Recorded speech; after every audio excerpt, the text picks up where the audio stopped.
देवीं सरस्वती व्यासं ततो जयमुदीरये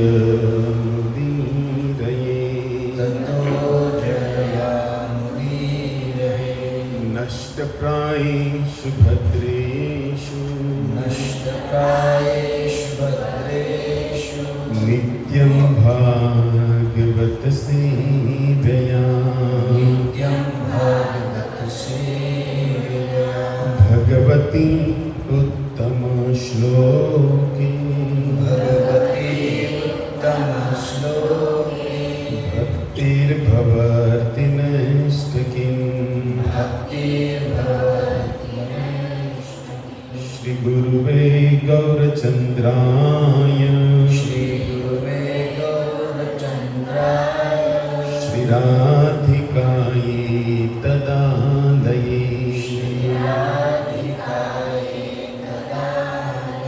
कृष्णाय कृष्ण भक्ताय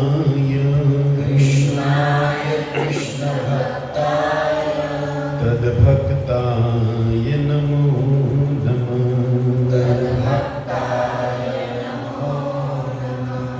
ॐ अज्ञानतिमिरान्धस्य ज्ञानाञ्जनशलाकया चक्षुरुन्मिलितं येन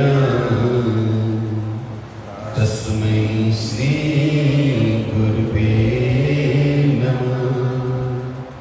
हे कृष्ण करुणा सिंधु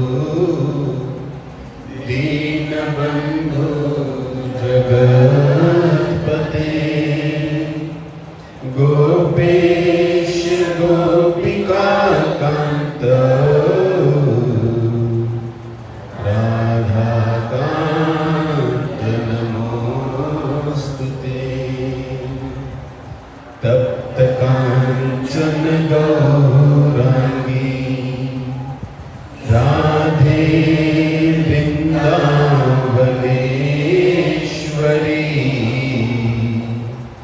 वृषभानुसुते देवी प्रणमामि हरिप्रिये।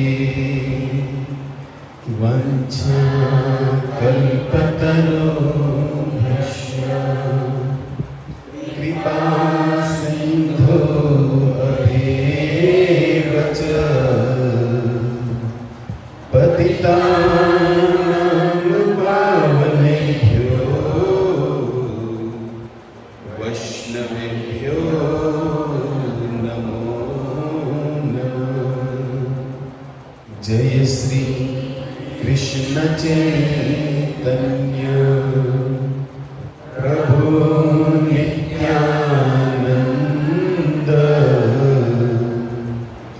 श्री अद्वैत गदाधर श्रीवासादि गौरभक्तवृंद। हरे कृष्णा हरे कृष्णा हरे हरे हरे राम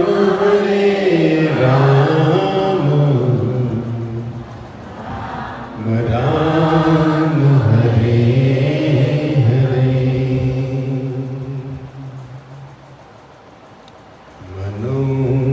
मनोजवं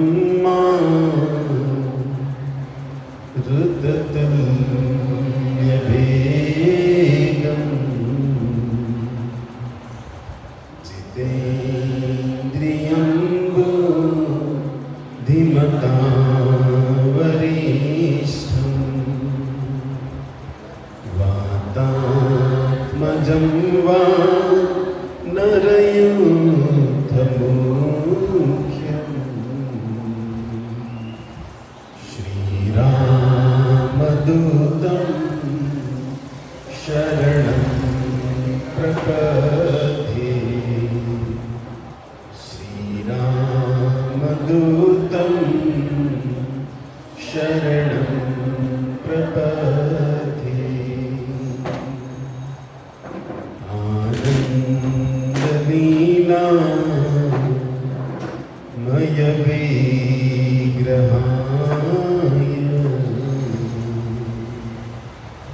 हेमांग दिव्य सच सुंदराय तस्मै महाप्रेम रस प्रदाय चैतन्य चंद्राय नमो नमस्ते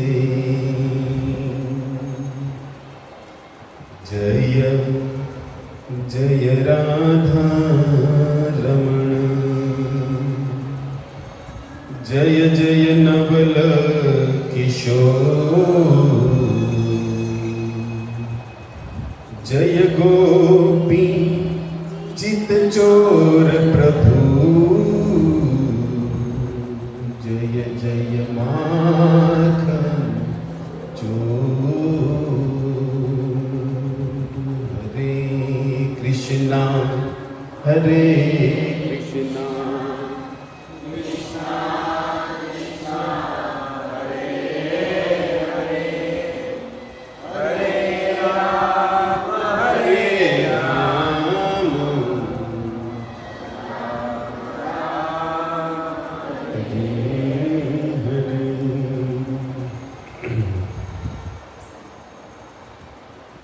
हरे कृष्णा।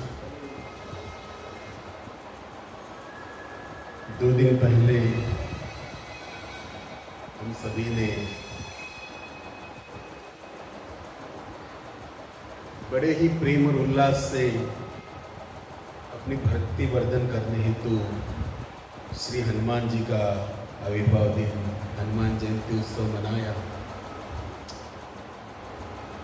उसी उपलक्ष्य में रघुकुल के जो सूर्यवंश के जो भगवान श्री राम उनके प्रिय सेवक उन्हीं की कथा को सुनकर कुछ हमारे जीवन में भी हमारा मन भी भगवान राम की सेवा की ओर अग्रसर हो, उसी भाव से आज का जो ये सत्संग है जिसमें हनुमान जी के चरित्र को, हनुमान जी की गाथा को, हनुमान जी की सेवा को कुछ सुनने का प्रयास करेंगे। बहुत ही सुंदर हनुमान रक्षा का एक श्लोक आपके ग्रुप में आया होगा, जिसमें कहते हैं कि अंजनी गर्भ संभूत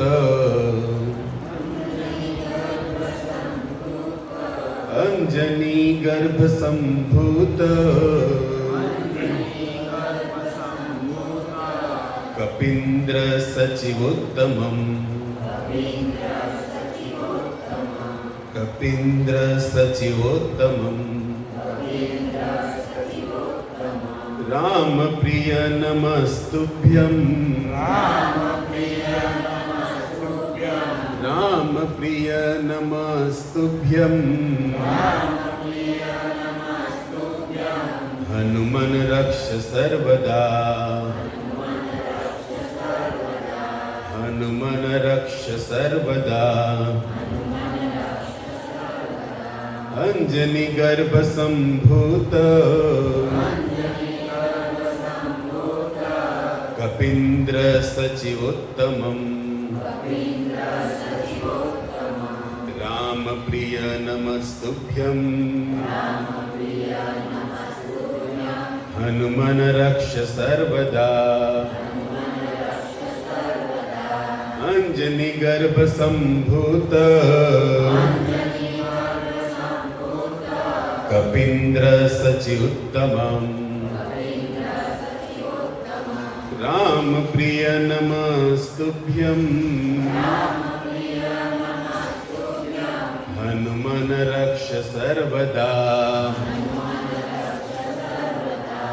गाइए प्रभु जी।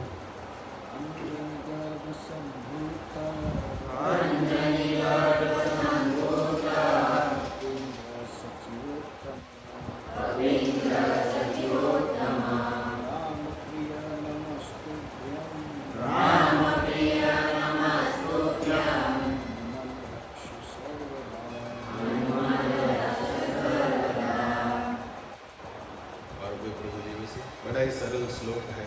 अंजनी गर्भ संभूता कपींद्र सचिवोत्तमम् राम प्रिय नमस्तुभ्यम् हनुमन रक्ष सर्वदा।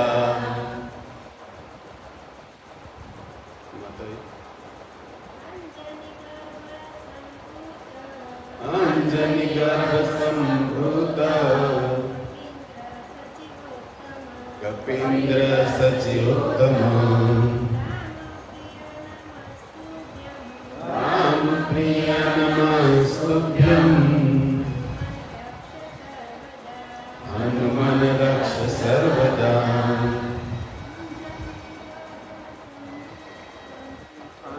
अंजनी गर्भ संभूता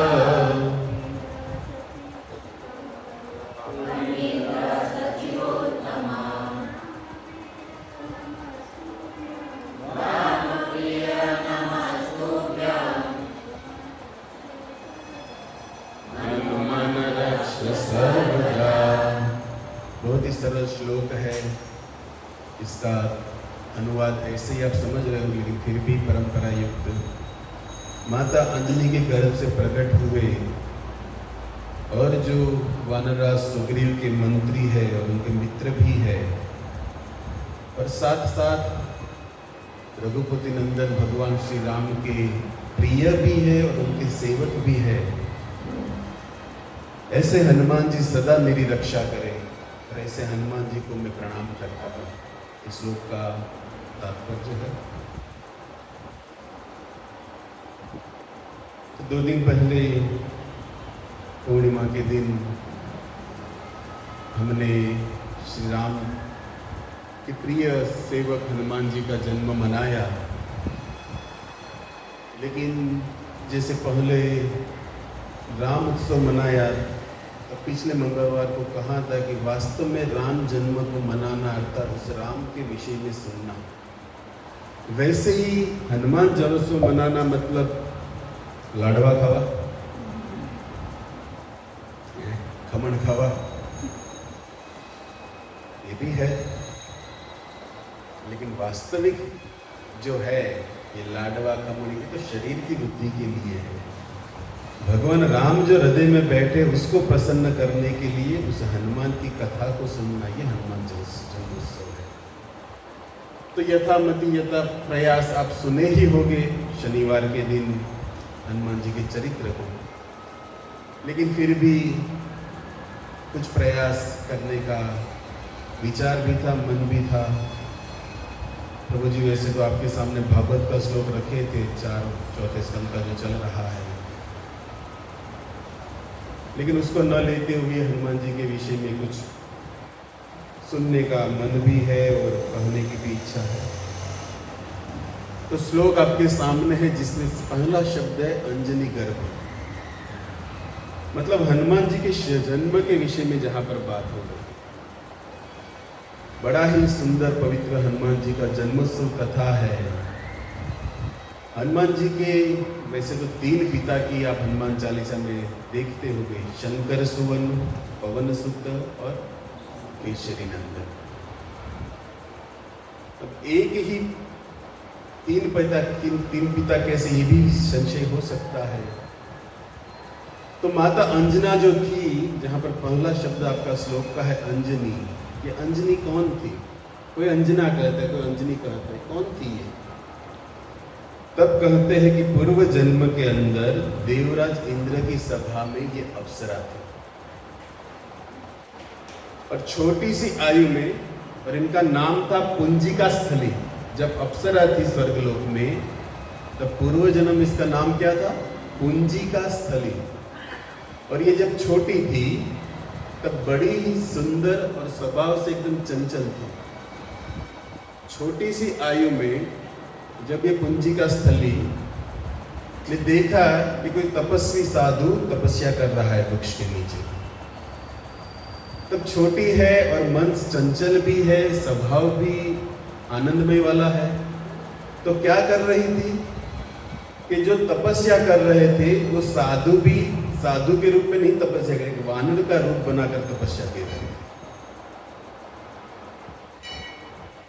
तो ये स्वभाव अनुसार जैसे आप गिरिराज परिक्रमा करते हुए बंदर इत्यादि को देखते हुए फल फेंकते हो, चना फेंकते हो, उसी तरह इसने भी एक मन बना लिया कि चलो भाई बंदर है, वृक्ष के ऊपर से फल दिया जाए।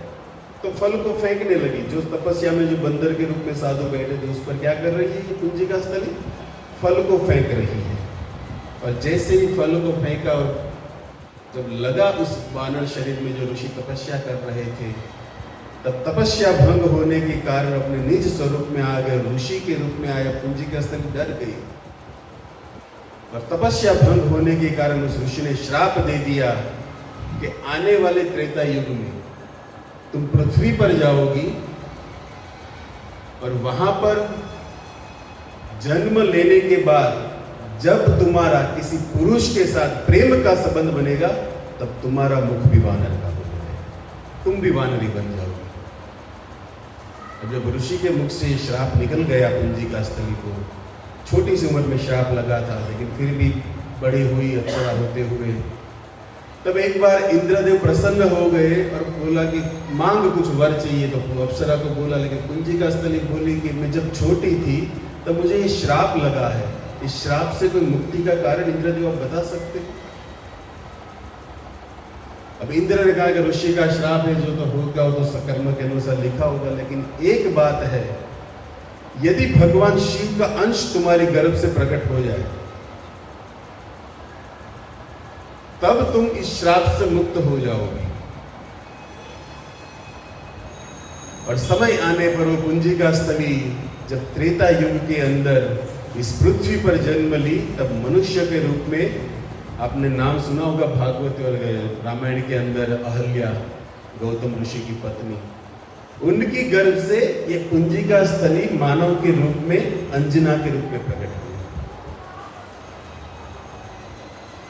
और जब अंजना के रूप में प्रकट हुई, उसको ज्ञात था कि किसी पर पुरुष के साथ या फिर किसी भी पुरुष के साथ यदि थोड़ा सा भी मन का लगा हो गया तो ये नर देह जो मिला है वो क्या बन जाएगा? वानर के रूप में बन जाएगा। इसीलिए जन्म लेने के बाद थोड़ी बड़ी हुई और एक गुफा में अलग से रहने लगी, किसी पुरुष को देखना ही नहीं।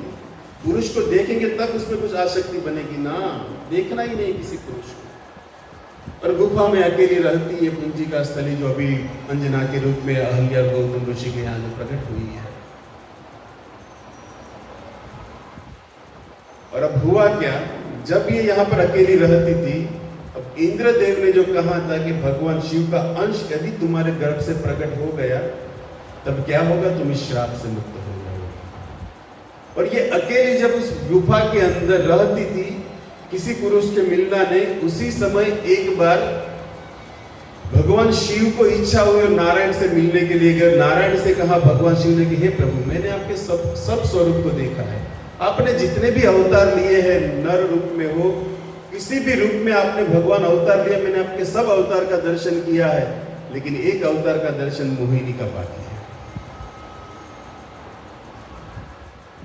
भगवान शिव नारायण से कहते कि आप मुझे मोहिनी स्वरूप का दर्शन करो। भगवान शिव के सामने नारायण जी कहते कि मत देखो इस रूप को, ये रूप शंकर जी तुम्हारे लिए योग्य नहीं है, तुम रह नहीं पाओगे। शंकर जी भी शंकर जी है। प्रभु आप क्या बात करो, काम को जिसने जीत लिया है, कामदेव को जिसने परास्त किया हुआ हूं मैं। अब भगवान समझा रहे कि मत देखो शिव जी, तुम्हारे लिए नहीं है, लेकिन लीला कुछ और करनी थी।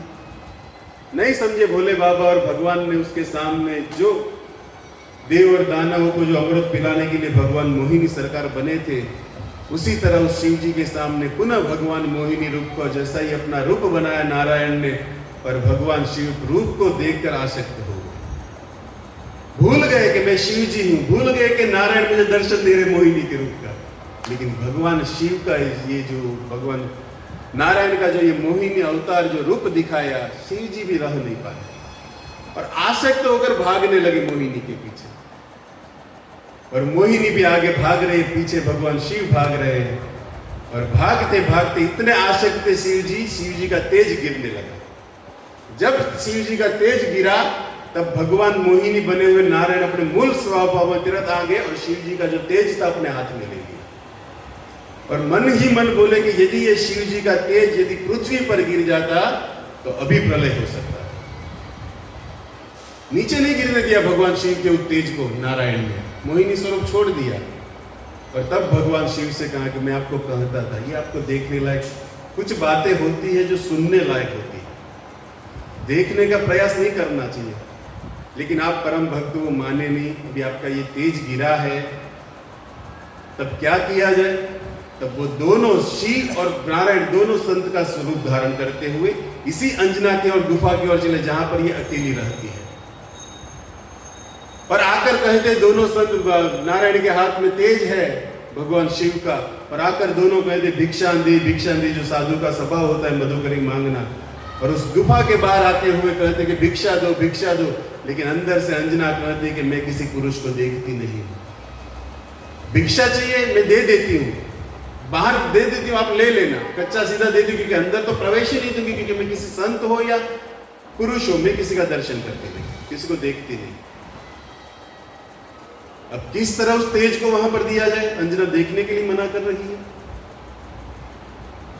तब नारायण अपनी युक्ति चलाते हुए कहते कि देखो तुम भले पर पुरुष को न देखो, जो भी आपका नियम हम तोड़ना नहीं चाहते, लेकिन हमारा भी कुछ नियम है। बोलने में तो पटु है ये सरकार, हमारा भी कुछ नियम है कि आपने गुरु मंत्र धारण किया है, बिना गुरु मंत्र वाले से हम कुछ लेते वेते नहीं है। आप कच्चा सीधा दे दो, फिर भी हमारे काम का कुछ है नहीं, क्योंकि आपने गुरु मंत्र लिया नहीं है, लिया हो तो हमें चलेगा। और साधु के सामने झूठ नहीं बोला जाता। अंजना कहती कि वास्तव में मेरा गुरु मंत्र नहीं हुआ है, तो तुम्हारा सीधा हमें कुछ काम में आने वाला नहीं है।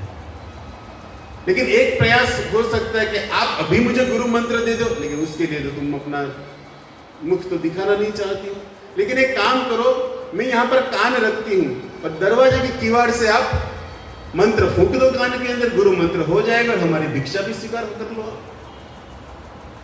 नारायण भगवान ने क्या कहा? जैसे ही अंजना ने वो अपना कान किवाड़ के तीर के पास रखा, जो हाथ में भगवान शिव का तेज था, उस तेज को फूंक के द्वारा अंजना के कान से गर्भ के अंदर डाल दिया।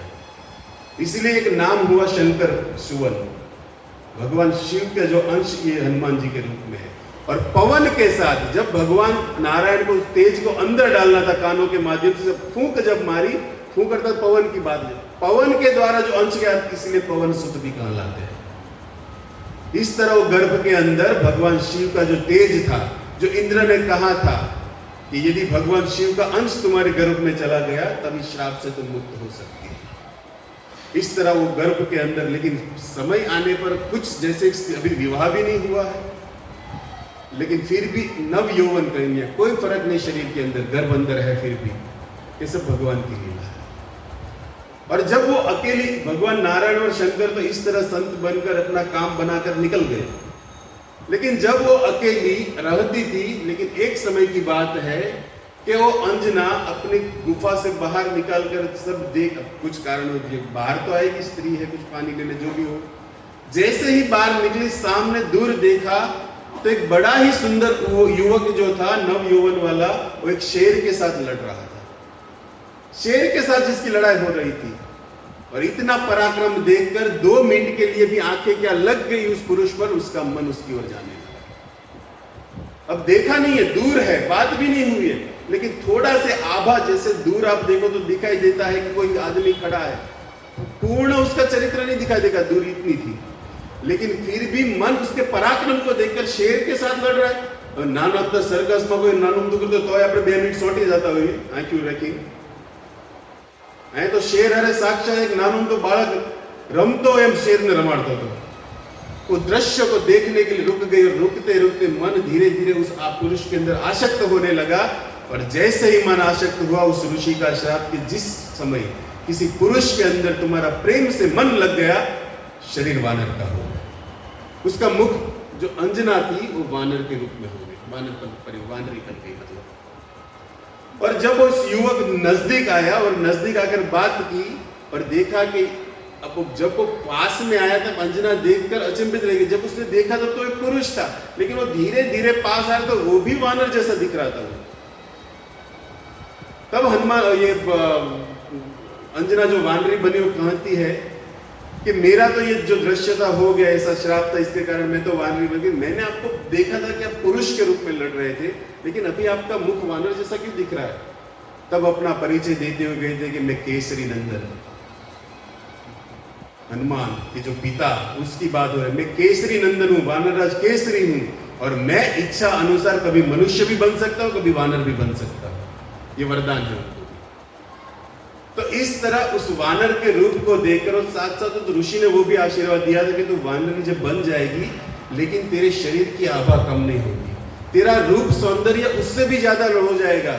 और उस रूप सौंदर्य को देखकर ये केसरी महाराज भी, जो अंजना वानरी बनी हुई, दोनों के अंदर प्रेम मिलन होने लगा, और उसी समय उसी वन के अंदर दोनों ने विवाह कर लिया।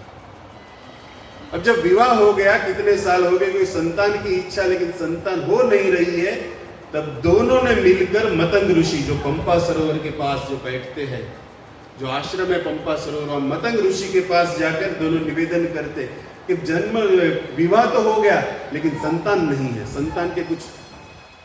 तब बड़ा ही मतंग ऋषि उनको कहते कि एक काम करो, आप दोनों यहाँ से पंपा सरोवर से दक्षिण दिशा की ओर जाओ, जहां पर नारायण पर्वत पर स्वामी तीर्थ करके एक जगह है, वहां पर जाकर तपस्या करो। और छोटी मोटी तपस्या नहीं, 12 साल की तपस्या, और उसमें भी व्रत और उपवास के साथ करनी, तब जाकर पुत्र प्राप्ति का योग है। तो इस तरह ये दोनों जब वहां पर तपस्या में लगे थे, अब भगवान शिव का गर्भ पहले से अंदर है अंश, लेकिन उसको प्रकट कैसे किया? अब ये दोनों जब तपस्या में लगे थे, तब उसी समय दशरथ जी के यहाँ पुष्पेति कामित्री यज्ञ वाले जो बात है, पुत्र के लिए जो श्रृंगी ऋषि को बुला कर दशरथ महाराज ने यज्ञ करवाया, यज्ञ से बल पर यज्ञदेव साक्षात उस चरु को लेकर निकले बाहर, और दशरथ जी ने उस अपने हाथों से तीनों रानियों में जब बांट रहे थे, उसी समय गरुड़ जी आकर थोड़ा सा अंश लेकर उस चरु का उड़ गए आकाश में। जो चरु अग्निदेव ने तीनों रानियों के लिए प्रकट किया था, और उस चरु को लेकर हनुमान, ये गरुड़ जी क्या किए, आकाश में निकल गए, और आकाश में उड़ते उड़ते जहां पर ये नारायण स्वामी पर्वत पर, ये स्वामी तीर्थ के अंदर, ये दोनों जो वानरी बने हुए अंजना और ये केसरी महाराज तपस्या कर रहे थे, ऊपर से चरु गिरा दिया, सीधा अंजनी की गोद में गिरा। अंजनी सोचा कि ये तपस्या का फल है, उसको लेकर पी गई। इसके कारण आप सुने होंगे कि हनुमान जी और राम का भाई का भी संबंध बनता है। कौन है हनुमान जी? भगवान शिव के अंश तो है, लेकिन साथ साथ राम जी के भाई भी है, इस कथा से यदि आप सुने हो तो ऐसे हनुमान जी कालांतर आने पर माता गर्भ की, अंजना की गर्भ से प्रकट हो गए। एक तो शंकर सुवन, इसीलिए इसको कहते हैं क्योंकि शंकर जी का तेज इनके अंदर गया। पवन पुत्र इसीलिए कहते हैं क्योंकि भगवान नारायण ने पवन के द्वारा इसका गर्भाधान किया था। और केसरी पिता के रूप में केसरी नंदन। इस तरह हनुमान जी के 3 पिता की बात आप हनुमान चालीसा में सुने होंगे, पढ़े होंगे। कथा आप जानते हो तो आपको स्मरण कराया, नहीं जानते हो तो हनुमान जी का जन्मोत्सव था, इसलिए हनुमान जी के जन्म की हमने बात की। क्योंकि यहाँ पर पहला शब्द आपके सामने अर्जनी गर्भ वाला जो बात है, अंजनी के गर्भ से जो प्रकट हुए। अब क्यों प्रकट हुए, कैसे प्रकट हुए, वो कारण तो जानना चाहिए ना। तो इस तरह शास्त्रों के अंदर संतों ने बड़ी ही सुंदर हनुमान जी के जन्म की कथा गाई है। और ये हनुमान जी की बात आप सब जानते हो, जो बचपन से ही बड़े ही पराक्रमी थे और साथ साथ नटखट भी थे। लेकिन ये हनुमान जी जब किष्किंधा कांड के अंदर, जब भगवान राम अपने वनवास को निकले थे माता कैकेयी की आज्ञा से, पिता के मर्यादा को पालन करने के लिए, जब किष्किंधा कांड पहुंचते हैं, और किष्किंधा पहुंचते हुए जब वहां पर हनुमान जी से इनका मिलन होता है, वहां पर प्रभु राम और हनुमान जी का मिलन है। रामायण के अंदर यहाँ पर ये दोनों का मिलन है, भगवान और सेवक का। कथा आप सब जानते हो कि किष्किंधा कांड के अंदर पंपा सरोवर से माता शबरी को नवदा भक्ति का उपदेश देते हुए दोनों भाई जब आगे चले हैं, और आगे चलते हुए दोनों बड़े ही प्रेम से माता सीता को ढूंढते हुए जा रहे हैं। और जाते जाते जब दोनों इस किष्किंधा पास पहुंचे, तब वहां पर सुग्रीव की नजर गई कि 2 को आदमी आ रहे हैं, लगता है कि बाली के द्वारा भेजे हुए। अपने को सुरक्षित करने के लिए हनुमान जी को भेजते कि जाओ, ये कौन है, पता लगाओ हनुमान, कौन है ये दोनों। जो हाथों में इतना धनुष लेकर आ रहे हैं, शायद हम पर चढ़ाई करने, जो भी हो इसका प्रयोजन जाने। अब हनुमान जी आप सब जानते हो कि ब्राह्मण का रूप लेकर नीचे उतरे हैं और हनुमान जी पहली बार भगवान राम का दर्शन करते हुए, वार्तालाप करते हुए कहते कि कौन हुआ। तब बड़े ही प्रेम से हनुमान जी के सामने भगवान कहते कि रघुकुल नंदन दशरथ जी सूर्यवंश का ज्येष्ठ पुत्र मैं राम हूँ कौशल्यानंदन।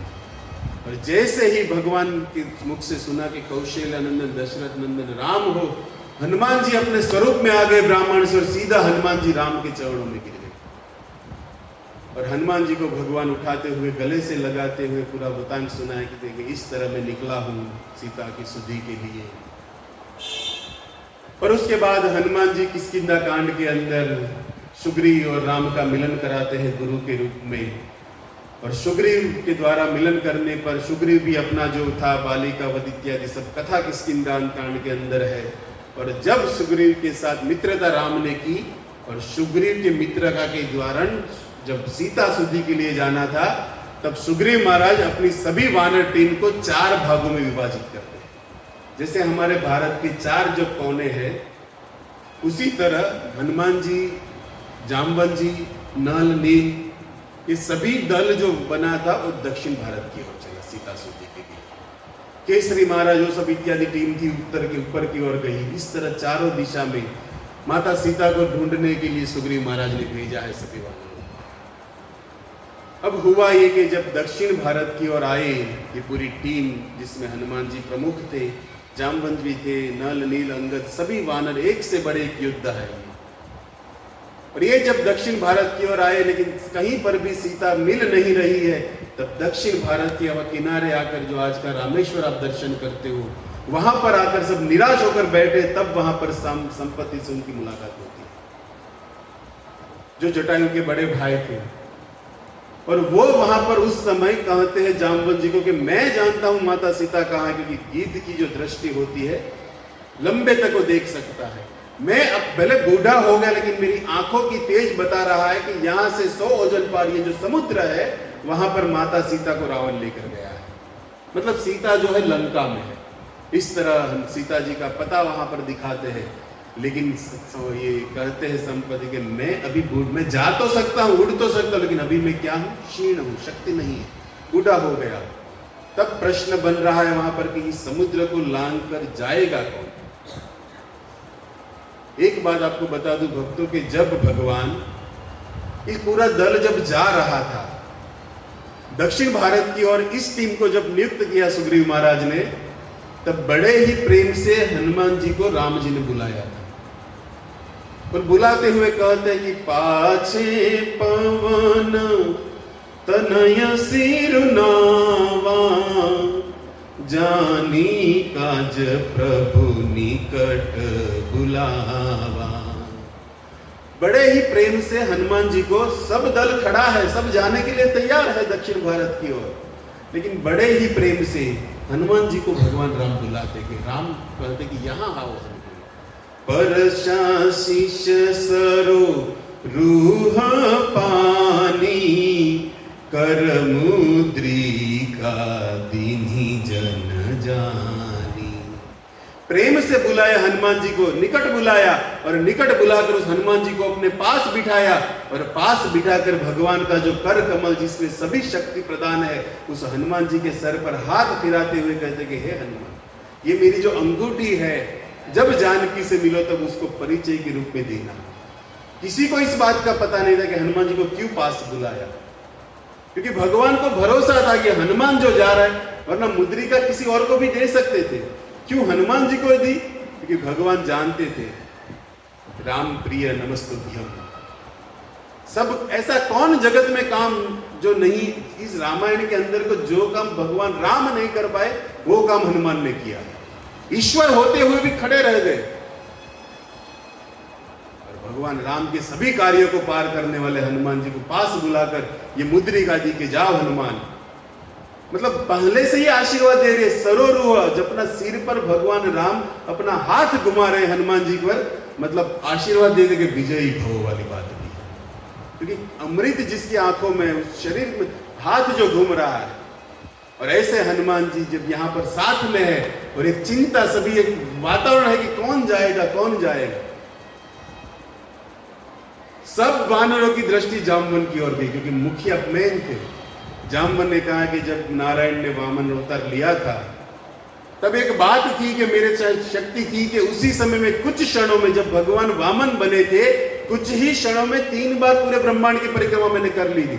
लेकिन आज बूढ़ा हो गया हो, अब नहीं होगा। तब कौन जाएगा कौन जाएगा, सब एक दूसरे की ओर देख रहे हैं। और इतने में जामवन ने देखा कि बाली पुत्र अंगद भी शक्ति में कुछ कम नहीं थे। जब अंगद को कहा कि तुम पराक्रमी हो, वाली के पुत्र हो, तुम भी जा सकते हो, तुम जाओ, तब अंगद कहते हैं कि अंगद कहीं जाऊं मैं पारा, जिय संशय कछु फिरती न बारा। हे जामवन जी, मुझे पता है मैं जा तो सकता हूं ये 100 योजन समुद्र पार, लेकिन कुछ संशय है कि जिंदा आऊंगा वापिस आऊंगा उसका पता नहीं है। अब क्यों अंगद जी ऐसा कह रहे हैं? तब इसके लिए आपको एक कथा के प्रसंग में, जो हनुमान जी अमृतमानस में कथा है, कि अंगद जी क्यों मना किए, उसको क्यों संशय लगा कि मैं वहां से वापस नहीं आऊंगा। क्योंकि वाली और रावण मित्र थे, ये दोनों मित्र थे और दोनों के यहाँ पुत्र थे। उसके यहाँ अश्व में क्या नाम पहले पुत्र का, अक्षय कुमार, और दूसरा मेघनाथ। जब ये दोनों वाली और रावण मित्र थे, अब दोनों के बच्चे एक ही गुरु के पास पढ़ते थे। अंगद जहां पढ़ते थे वहां पर ही अक्षय कुमार पढ़ रहे थे। और वानर सभा में होते हुए अक्षय कुमार भी चंचल थे, और बचपन से ही अक्षय कुमार, जो उम्र में भी छोटा है, लेकिन अंगद क्या करते थे, बात बात में अक्षय कुमार को अपने क्या बात में ताड़ी पड़ गया देने ताड़ी, એમાં અંગદને મજા આવતી હતી। વાત વાતમાં અક્ષય કુમારને ગાલ ઉપર એ તમારે લગાડે, વાત बात में थप्पड़ लगाते थे, प्रेम से लगाते, पर प्रेम में वागे खरू ना वागे।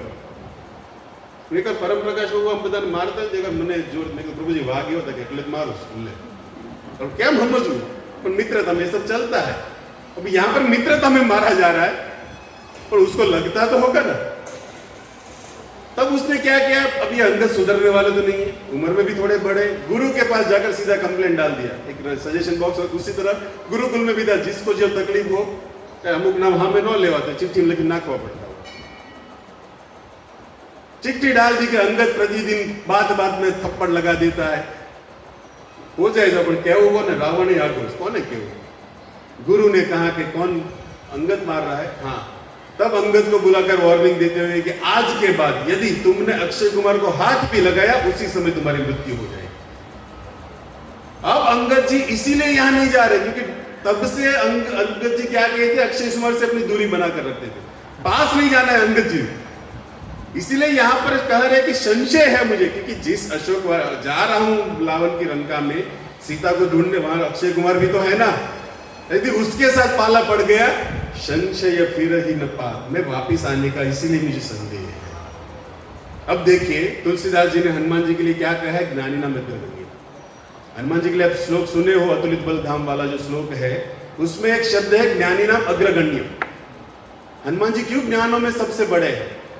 अब ये हनुमान जी जाएंगे लंका में सीता शुद्धि के लिए, तब अक्षय कुमार जब सामने है, तब अक्षय कुमार का इतना दोष नहीं कर, फिर भी हनुमान को मारना पड़ा। क्यों? क्योंकि अंगद को सुरक्षित करना था, क्योंकि साथ में जब जाएगा तो सही ना लेकर, अंगद जी को बचाना था। क्योंकि जब सेतु बनेगा, अंगद साथ में, अंगद थोड़ा रहना नहीं जाए, ये जा सकते ना रहे पुल ऊपर के, तब अंगद को सुरक्षित करने के लिए हनुमान जी अक्षय कुमार को सबसे पहले राम नाम स्वाहा कर दिया। इतना दोष होने के बाद भी अंगद भी अंगद है। जब आप अंगद का पराक्रम भी देखो, जब पूरी सेना पहुंच गई लंका के द्वार पर, तब शांति दूत बनाकर किसको भेजा गया था उस रावण की सभा में? अंगद गया और बाहर से पता चला कि गदा लेकर आ रहा है। जैसे गदा अंदर गया, उस रावण के निचासरों ने कहा कि बिना शस्त्र, क्योंकि जो दूत होता है उसको भय नहीं होता, क्योंकि उसके पास कोई अस्त्र नहीं होना चाहिए, गदा यहां पर छोड़ दो। अंगद भी अपनी बुद्धि से सोच के गदा तुम्हारे पास सोचना, उससे अच्छा अपने शिविर में ना जाओ, वहां से फेंका जय श्री राम, गदा पुनः वापिस अपनी शिविर में, और अकेले निर्भय होकर चल रहे उस रावण की उस लंका के अंदर। और जब रावण के सामने अंगद जी को रखा गया और शांति होते हुए जब प्रस्ताव दिया, तब हनुमान अंगद जी अपना जो पैर जमाते हैं, कितना विश्वास भगवान राम की भक्ति पर, और पैर जमा कर बोल दिया कि रावण, तुम्हारी सभा में यदि कोई भी वीर हो, यदि मेरा पैर यहां से जमीन से उखाड़ कर दिखाए, मैं रामदूत का जो सेवक शांति दूत बनकर आया हूं, प्रतिज्ञा करता हूं कि सीता को यहां छोड़कर अयोध्या वापस राम चला जाएंगे, नहीं होगा ये। इतना विश्वास। अब कोई बोलिए कि अरे उखाड़ी ली दो तो सीता नहीं रही सर, पर विश्वास देखो भगवान की भक्ति पर। अंगद ने किस भक्ति से कारण कहा होगा कि कोई मायका लाल हो तो इस पैर को उठाकर दिखाए, सीता यहां पर ही रह जाएगी और राम पुनः वापिस। युद्ध हम हार गए, मान लिया जाएगा। सब एक के बाद एक आया। जब रावण आया तब हनुमान, अब सब ने अपना पैर, तू तेरे को पैर सुनाए तो अरे कदाच उखाड़ी ली दो तो ये भी हनुमान अंगद ने दी। इसलिए अंगद जब पैर रावण छूने के लिए आया, उससे पहले ही अपना पैर उठा लिया। तेरे लिए एक ही पैर सुरक्षित है, भगवान राम के शरण। वहां पैर के पड़, मारा पग में जरूर नहीं थी। अंगद इतने बुद्धिमान थे, सीता को छोड़ के जाना पड़ता, रावण टच कर लेता था, इसलिए उससे पहले पैर उठा लिया। तुझे शरण में जाना है तो राम की शरण में जाना। आज भी तुझे माफ कर देंगे, इसीलिए तो मैं शांति दूत बनकर आया हूं। तू चाहता है कि लंका सुरक्षित रहे, लंका के सभी नारियां अपना ये सिंदूर प्रतिदिन लगाती रहे, तो मैं चाहता हूं और हमारे राम ने भेजा है कि युद्ध न हो। बस भले तो सीता को लेकर आया, लेकिन एक बात और भी है कि राम की शरण में आ जाओ। आज भी हमारे मर्यादा सरकार का स्वभाव है कि उनकी शरण में कोई आ गया, फिर कैसा भी पापी क्यों न हो, मोक्ष इष्यामि मां कर देते हैं। लेकिन रावण जो अहंकार की मूर्ति नहीं माना। लेकिन मैं आपको बात यह कर रहा हूं कि इसीलिए अंगद जी मना किए कि मैं नहीं जाऊंगा उस समुद्र के पार, क्योंकि वापस आने में संशय है, क्योंकि वहां पर अक्षय कुमार भी है। तब सब वहां पर देख रहे कि कौन जाएगा कौन जाएगा। सब वहां पर एक सन्नाटा छा गया उस समुद्र के तट के ऊपर कि कौन है कौन है। अब उस सभा में हनुमान जी भी थे। सब वानर अपने अपनी असमर्थता दिखा रहे कि मैं नहीं जा पाऊंगा, मुझे ये तकलीफ है, मैं कूद नहीं सकता। जो भी जिसके अंदर जो असमर्थता थी, सब अपना असमर्थता प्रकट कर रहे थे उस समुद्र को पार करने के लिए। अब उसके बीच हनुमान जी भी बेचारे ऐसे हाथ लगाकर बैठे हुए सोच रहे कि कौन जाएगा, क्योंकि उनको अब उसके अंदर है वो शक्ति, लेकिन ज्ञात नहीं है क्या करे। क्योंकि बचपन में जो ये बात बनी थी, पराक्रम के कारण ऋषियों ने श्राप दे दिया था कि नटखट स्वभाव है, शक्ति रहेगी, भूल जाओगे, लेकिन कोई याद करा देगा तो पुनः शक्ति प्रकट हो जाएगी। लेकिन कोई याद कराने वाला अभी तक मिला नहीं था। हनुमान जी भी सोच रहे कि क्या करेंगे, कौन जाएगा। अब मुद्रिका नु हूं था जे राम में आती सी पौक्ष नहीं, घना घना विचार हनुमान जी के मन में भी चल रहा था। तब जामवंत जी को उस शक्ति याद आई कि हनुमान जी के पास ये वरदान है, यदि उसको कोई ये शक्ति याद करा दे तो ये समुद्र हनुमान जी के लिए कोई बड़ी बात नहीं है। तब हनुमान जी के सामने गाथा सुनाते उनकी ही वीरता की, हनुमान याद करो हे मारुति, हे अंजनी पुत्र, तुम पवन के पुत्र हो, और पवन चाहे तो क्या नहीं कर सकता। कौन याद करा रहे इस शब्दों को? जामवंत जी बोल रहे कि हे मारुति, तुम पवन पुत्र हो, पवन चाहे तो बड़े बड़े वृक्ष सहित पर्वतों को उखाड़ सकता है। तुम्हारे अंदर जो शक्ति है उसे याद करो हनुमान। पवन चाहे तो जो समुद्र अपनी गति से धीरे धीरे चल रहा है उसको सुनामी के साथ बाहर निकल, ये पवन की शक्ति है। और हनुमान तुम उनके अंश हो, याद करो हनुमान जी। पवन तनय बल पवन समाना, बुद्धि विवेक विज्ञान निधाना, कवन सो काज कठिन जग माही, जो नहीं होत तात तुम पाही। अपनी जो शक्ति जो सोई हुई थी उसको जामवंत जी ने जब याद कराया, हनुमान उस बात को लेकर मन ही मन से उमड़ का होता था कि याद आने लगी शक्ति। और जब जामवंत जी ने शक्ति याद कराते हुए कि हनुमान याद करो तुम्हारी ये जो शक्ति है वो किसके लिए है, तुम्हारा ये अवतार किसके लिए हुआ है। राम काज करी तब अवतारा, सुनहि भवय पर्वत समाना। जब हनुमान जी ने सुना कि तुम्हारा जो ये अवतार है राम के काज के लिए हुआ है, राम के लिए ये तुम्हारी शक्ति है, इतना सुनते जो हनुमान की शक्ति सोई हुई थी, हनुमान जी पर्वत के आकार के बन गए। और पर्वत आकार बनते हुए धीरे धीरे के उनका शरीर आकाश को छूने लगा उस समुद्र के तट के ऊपर।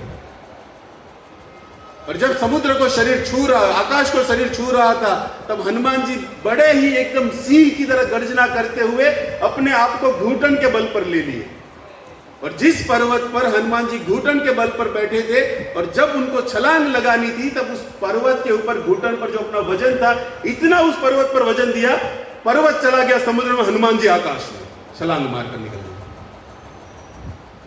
और उस छलांग मारते हुए हनुमान जी जब निकले, अब देखो यहां पर ऐसा ऐसा कार्य जो हनुमान ने किया जो भगवान भी नहीं कर पाए। इस बात को मैं यहां कहने जा रहा हूं, जिस समुद्र को कूद गए बिना पुल के राम,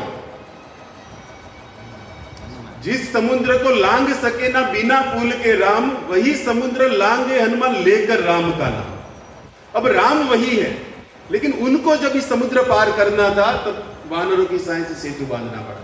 लेकिन उसी राम नाम की शक्ति से हनुमान जी भवसागर जैसे पार होते इस तरह ये 100 योजन समुद्र पार कर गए। इसीलिए भक्तों राम नाम की महिमा है।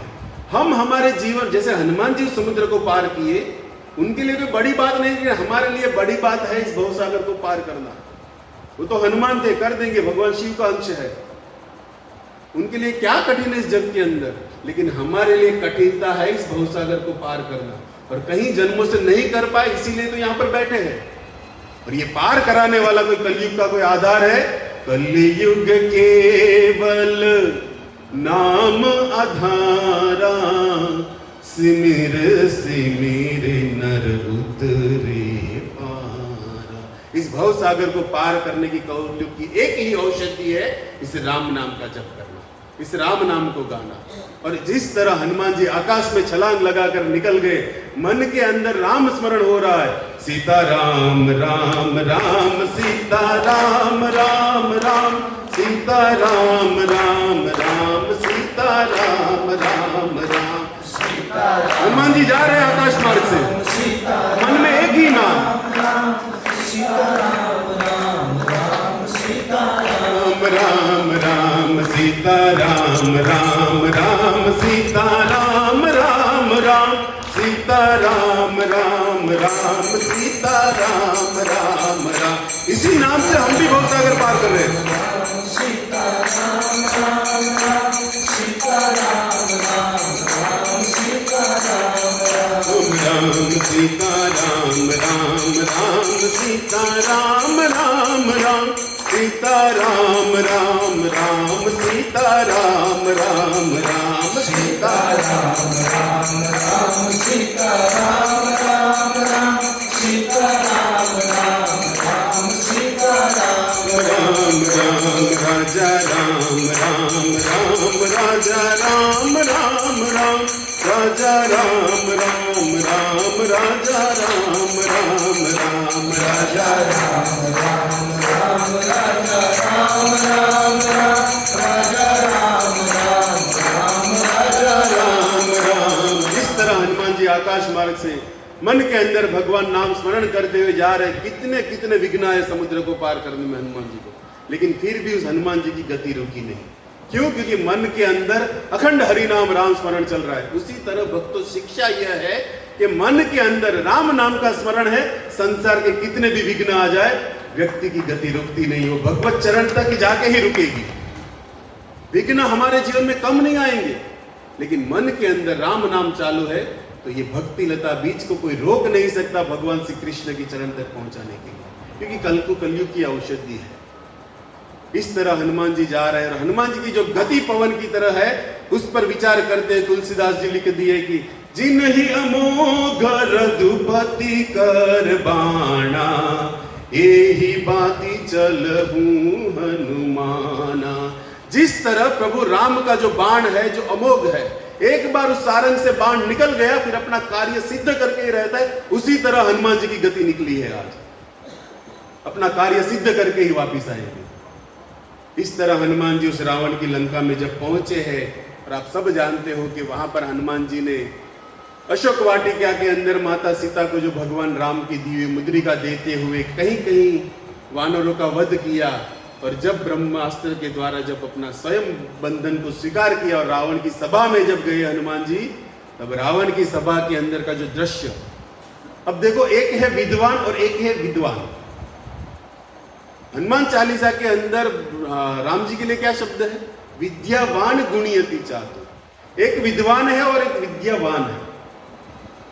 हनुमान जी के लिए शब्द है विद्यावान गुणी अति चातुर। अब रावण भी विद्वान कम नहीं है, जिसको 10 सिर है, जिसके सामने हनुमान जी जा रहे हैं बंदी के रूप में। 10 सिर के अंदर 4 सिरों में 4 माथा निंदर जने 4 वेद नु ज्ञान, 6 माथा निंदर 6 शास्त्र नु ज्ञान। इस तरह 10 सिर जो शास्त्र और वेद का ज्ञान रखने वाले रावण के सिर थे, इसलिए उसको विद्वान, रावण भी विद्वान कम नहीं था। वो ब्राह्मण पुत्र रावण भी क्या था, कम नहीं था। उसके अंदर भी कितने कितने शास्त्र और वेद पढ़े हुए थे, लेकिन फिर भी क्या किया।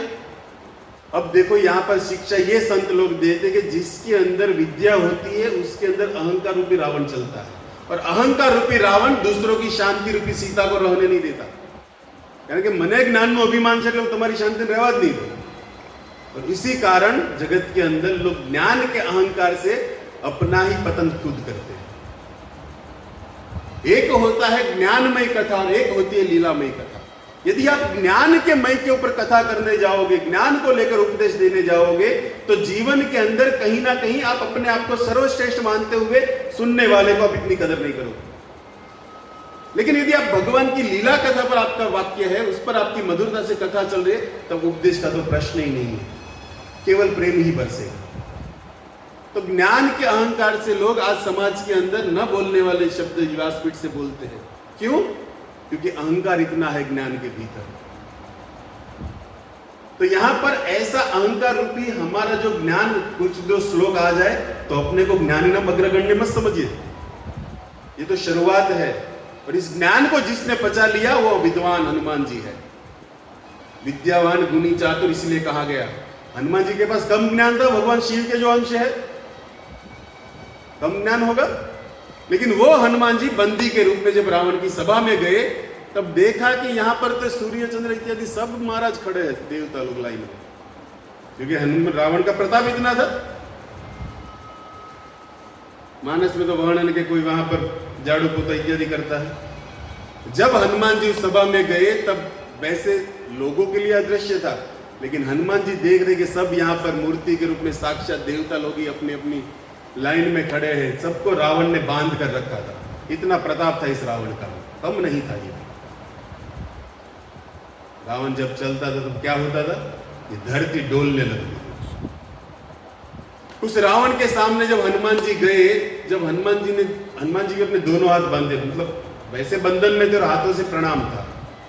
अब रावण की सभा में जब हनुमान जी की दृष्टि गई, सब जो देवता लोग थे, यहाँ पर ये लोग हाथ जोड़कर खड़े हैं और हनुमान जी भी हाथ जोड़कर खड़े हैं, लेकिन उस देवता लोग जो हाथ जोड़कर खड़े तो भय के कारण हाथ जोड़ा था, रावण के भय के कारण हाथ जोड़ा था। और यहाँ पर ज्ञान इतना था कि भले मैं रावण को सब कुछ कर सकता हूं, लेकिन विनम्रता के कारण हनुमान जी हाथ जोड़कर खड़े थे, भय के कारण नहीं। लोग कहते कि रावण के डर से हनुमान जी ने भी हाथ जोड़े, नहीं, वो तो देवता लोग खड़े रहते रावण की सभा में, हनुमान जी विनम्रता से हाथ जोड़कर खड़े। ये ज्ञानी नाम अग्रगण्य है। विद्वान होते हुए भी अपने को किस तरह, किस सभा में कैसा व्यवहार किया जाए, एक ज्ञात होना जरूरी है। लेकिन जब रावण के साथ वार्तालाप हुआ तब हाथ बात सब छोड़कर अपना ही सिंहासन जय श्री राम बोलकर उससे भी ऊंचा आसन बनाकर बैठ गए, ये हनुमान है। लेकिन सबसे पहले तो खबर तो पड़ी नाम के लाख नहीं दियो, पराक्रम दिखाने की बारी है, भूखा काढ़ी ना देखो हनुमान। એટલે આપણે ગુજરાતમાં કે હનુમાનની અડીએ ચડાય તો એ ઘણા સડે, ये हनुमान जी है। ऐसे हनुमान जी के विषय में लिखा है कि विद्यावान गुणी अति चातुर, राम काज करिबे को आतुर। उसी रावण की सभा में जब अपना सब सुनाया और लंका को दहश कर कर जब वापिस आए और सेतु बंद कर कर पूरी राम के साथ सब वहां पर वापस चले गए, तब एक प्रसंग आपको अंतिम सुना दूं कि हनुमान जी की अंदर क्या शक्ति थी। जब मेघनाथ के द्वारा शक्ति बाण लगा लक्ष्मण जी को, मूर्छा हो गए, और उसी मूर्छित शरीर को लेकर लक्ष्मण जी को लेकर प्रभु राम के पास हनुमान जी आए। और हनुमान जी के सामने जब उस लक्ष्मण के देह जो मूर्छित पड़ा है उसको लेटाया, और हनुमान जी के सामने जब भगवान राम विलाप करने लगे कि मैं सुमित्रा को क्या जवाब दूं, मैं रघुकुल को क्या मुंह दिखाऊंगा यदि ये लक्ष्मण को कुछ हो गया। तब उस सभा के अंदर विभीषण भेजिए, उसने कहा कि सुषण को लेकर आओ, लेकर आए। उसने कहा कि द्रोणगिरी पर्वत हिमालय में, वहां से जड़ी बूटी लेकर आए, इलाज हो सकता है, लेकिन सुबह होने से पहले, सूर्यास्त होने से पहले, सूर्योदय होने से पहले आना पड़ेगा। अब कौन कर पाए, कौन कर पाए? सबकी दृष्टि एक और अनिश्चय बापनी ताकत से पवन जनाમાં ભીડ્યો છે, કારણ કે વાયુ વેગે જવાનું તો વાયુ વેગે પાછું આવવાનું હતું, અને મનની જે આપણી ગતિ છે ને પવન આરે હરખાવવામાં આવી છે। તમે અહીંયા બેઠા બેઠા બીકેસી પહોંચી શકો, મનથી તમે તમારું શેપ ખોલીને માલ વેચી હોત નકો, બધું થાય। मन की गति से सब कुछ हो सकता है। यहाँ बैठे बैठे आप किसी का भी स्मरण करो, और संसार के अंदर जहाँ मन है वहां पर ही व्यक्ति का वास गिना गया है। यदि आपका मन अभी उस लक्ष्मण की सभा में जहां पर बाण लगा है वहां पर है, तो आज अभी वहां लंका में, वहां पर भगवान राम के साथ युद्ध में हो। आइए हजी तुम्हारो लाडवा मन से तो जो लाडवा मत पीड़ा, मन से कथा सुनो।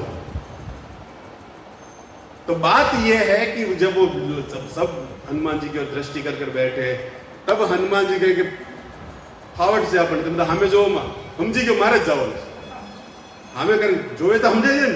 उसी तरह हनुमान जी के सामने सब दृष्टि करते, हनुमान जी समझ के मुझे ही जाना है, पक्का है, तैयार होने लगे जाने के लिए। तब भगवान राम ने पुनः वापस बुलाया, जिस तरह सीता शुद्धि के लिए बुलाया था, उसी तरह यहां पर भी पुनः वापस बुलाया हनुमान। एक मिनट याद रहे ना, सूर्योदय नहीं होना चाहिए। यदि सूर्योदय हो गया तो रघुकुल का एक दीपक नहीं रहेगा।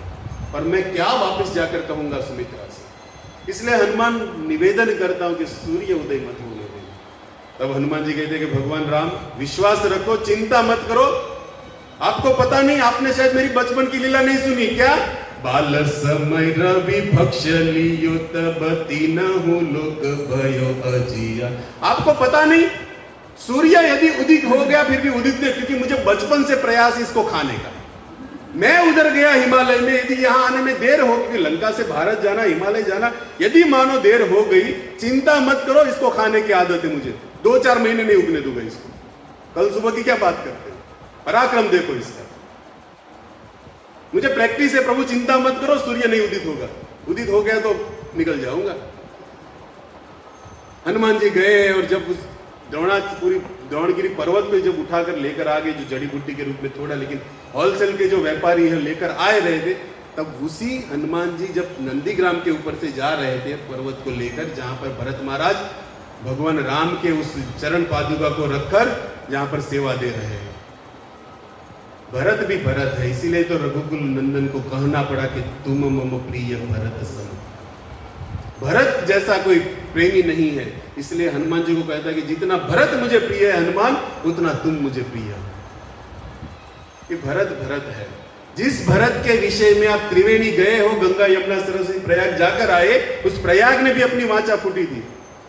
गंगा यमुना सरस्वती प्रयाग तीर्थ बोल पड़ा था जब भरत महाराज वहां पर चित्रकूट जाते हुए वहां पर आए थे, रुके थे। तब त्रिवेणी ने कहा था कि हे भरत, तुम्हारा स्वभाव इतना साधु जैसा है और तुम्हारा स्मरण ही उस राम के मिलाने वाला इस जगत के अंदर कारण है। किसी ने भी तुम्हारा भरत स्मरण कर लिया तो तुम्हारी भक्ति का यह प्रभाव है कि राम उसे अवश्य मिलेंगे। प्रयागराज ने भी इस भरत की उपमा दी है। उस भरत ने जब देखा कि ऊपर से कोई, उनको लगा कि असुर जा रहा है, हाथ में वृक्ष, वो ये पर्वत जैसा है। अब छोटी सी अपनी शक्ति लगाई हनुमान जी, जब वहां पर नीचे गिरे हैं। अब क्यों नीचे गिरे? भगवान जो होते हैं अपने भक्त के अंदर किसी का रंच मात्र भी अभिमान नहीं रहने देते। हनुमान जी लेकर जा रहे थे। हनुमान जी वैसे तो अभिमान आता नहीं कभी सेवक के अंदर, लेकिन मन में एक क्षण के लिए हो गया कि यदि मैं नहीं पहुंचा और सूर्य उदित होने से अभी मैं पहुंच ही जाऊंगा। बस इतना गर्व भगवान राम को पसंद नहीं आया। मेरे भक्त के अंदर इतना अभिमान के सुबह होने से पहले मैं पहुंच जाऊंगा। अब ये तो बोल सकते, स्वाभाविक अपना अपना हृदय है, लेकिन इतना भी अभिमान राम को पसंद नहीं आया। भरत के द्वारा शक्ति लगाई और उस शक्ति को चलते हुए हनुमान जी जब वहां पर नीचे गिरे हैं तो पूरी वृत्तांत वहां पर सुनाई कि लक्ष्मण मूर्छित है, मैं जा रहा हूं, आपने ये किया। तब वहां पर माता की रामायण, अब देखो क्या हुआ। जब माता कौशल्य आई और देखा कि क्या हुआ, तब तीनों रानियों को जब बुलाया गया और हनुमान जी के द्वारा जब सुना कि लक्ष्मण मूर्छित है और राम रो रहे हैं और मैं जड़ी बूटी लेकर वापस पहुंचने जा, मैं हनुमान हूं। तब कौशल्या हनुमान जी के कान में कहती कि हे हनुमान, एक बात कह देना उस राम से, यदि वो लक्ष्मण के साथ 14 बरस बीतने पर वापस ना आया तो पुनः अयोध्या की ओर न देखे, वन में ही रह जाए, लक्ष्मण साथ में तभी वापस आए। कह देना हनुमान को, उस राम को, ये कौशल्या माँ का हृदय है। जब कौशल्या इस बात को कहकर निकल गई तब सुमित्रा आई। सुमित्रा ने हनुमान के कान में कुछ कहा और कहा कि मुझे नहीं पता कि कौशल्या ने तुम्हारे कान में क्या कहा है, लेकिन मैं सुमित्रा कहती हूँ कि भगवान राम को कहना कि 14 बरस बीतने पर सीता साथ में होनी चाहिए, लक्ष्मण हो भगवान नहीं। लक्ष्मण यदि नहीं रहे, तुम बोलते हो कि लक्ष्मण मूर्छित तो नहीं रहे तो पता नहीं, शत्रुघ्न को लेकर जाओ, और है कि मेरे पास राम सेवा के लिए, लेकिन सीता सुरक्षित वापस आनी चाहिए। तुम सीता के लिए आओ, युद्ध कर रहे हो। ये सुमित्रा कर रही है, ये रामायण है भक्तों, ये संबंध के रस है। ये इसीलिए जीवन के अंदर माता हो, प्रभु जी जो भी हो, जिसको जीवन में रामायण की जरूरत है। और उस तरह उस शक्ति को लेकर जब भरत जी ने भी कहा कि बाण सब रघुकुल वाले ही है, जो राम का बाण प्रभाव वो भरत जी के पास, बैठ जाओ इस बाण पर, अभी पहुंचा देता हूं। नहीं मैं पहुंच जाऊंगा। हनुमान जी गए वहां पर, सब लीला आप जानते हो, रावण ये सब हो गया। इस तरह हनुमान जी का इतना प्रताप है इस जगत के अंदर, जो राम के कार्य के लिए जिसका अवतार हुआ है, और जगत के जो कार्य भगवान राम नहीं किए, ऐसा नहीं थे नहीं कर पाने थे, लेकिन जिसके लिए जो अवतार हुआ है, और चारों युग प्रताप तुम्हारा। आज भी हनुमान जी पूरे जगत के अंदर जिस तरह त्रेता युग में पूज्य थे, उसी तरह उस माता अंजनी के नाम से आज भी चारों युग के अंदर जिसका प्रभाव है। और साथ साथ एक वरदान भी था कि जहां पर भी राम कथा होगी वहां पर अवश्य ये रहेगा। जिस तरह राम कथा होने पर हनुमान जी श्रोता के रूप में होते हैं, उसी तरह यदि हनुमान चरित्र सुना जाए तो वहां पर प्रभु श्री राम श्रोता के रूप में रहते हैं, क्योंकि प्रिय सेवक है उनके। ऐसे हनुमान जी के विषय में कहीं कहीं लीला है, आप मुझसे ज्यादा जानते होंगे, लेकिन उस राम जन्म के बाद हनुमान जी जयंती को हृदय में और भी हनुमान प्रेम और सेवा बढ़ाने के लिए कुछ बातें हनुमान जी की आपके सामने रखी, जिससे कुछ भक्ति वर्धन भी हो सके, राम नाम में कुछ हमारी निष्ठा बन पाए, और हमारा भी शरीर भगवान राम और कृष्ण और साधु सेवा के लिए नियुक्त हो जाए। इसलिए उस भगवान राम के सेवक को याद किया। तो आइए हनुमान चालीस का जो अंतिम दोहा है, जिसको हनुमान जी के अपने हृदय में बिठाकर निवास स्थान बनाने की जहां पर बात है, पवन तनय संकट हरणम मंगल मूर्ति रूप, राम लखन सीता सहित हृदय बस सुर भूप, सियावर रामचंद्र की जय, पवन सुत हनुमान की जय, बोलो रे भय सब संतन की जय। ये जो दोहा है हनुमान चालीसा का अंतिम, इस बात को प्रकटित करता है कि जिस हनुमान जी के अंदर सीता राम बैठते हैं, जिस सभा में हनुमान जी ने दिखा दिया, तो प्रसंग आप जानते हो ना, जो मोती की माला दी थी, उस मोती के माला के अंदर हनुमान जी देख रहे थे। जामवंत जी ने पूछा क्या देख रहे हो? मैं देखता हूँ कि इस मोती के अंदर हमारे प्रिय सीताराम है कि नहीं। अब उसने इसलिए तोड़ रहा हूं। तब जामवंत ने कहा कि तुम्हारे शरीर में है क्या, तब इसको भी क्यों रोके। तब हनुमान ने अपनी छाती देख लो, राम सीता हृदय में बैठे हैं। तो जिस राम सीता जिसके हृदय में बैठे हैं, वो प्रभु जिसको प्रेम करते, वो हनुमान जी हृदय बसो सूरभु, हमारे हृदय में विराज जाए तो प्रभु राम से भी प्रेम हो जाएगा और प्रभु राम के कार्य में भी हम लग पाएंगे। इसीलिए प्रतिदिन इस दोहा को बुलाकर राम के भक्त हनुमान को इस हृदय में बिठाना पड़ेगा, और जहां पर हनुमान बैठे हैं वहां पर राम को बुलाना नहीं पड़ता, अपने आप आकर इस हृदय में बैठेंगे। धन्यवाद। श्री हनुमान जी महाराज की जय। पिताय गौर प्रेमानंदे हरि हरि बोल।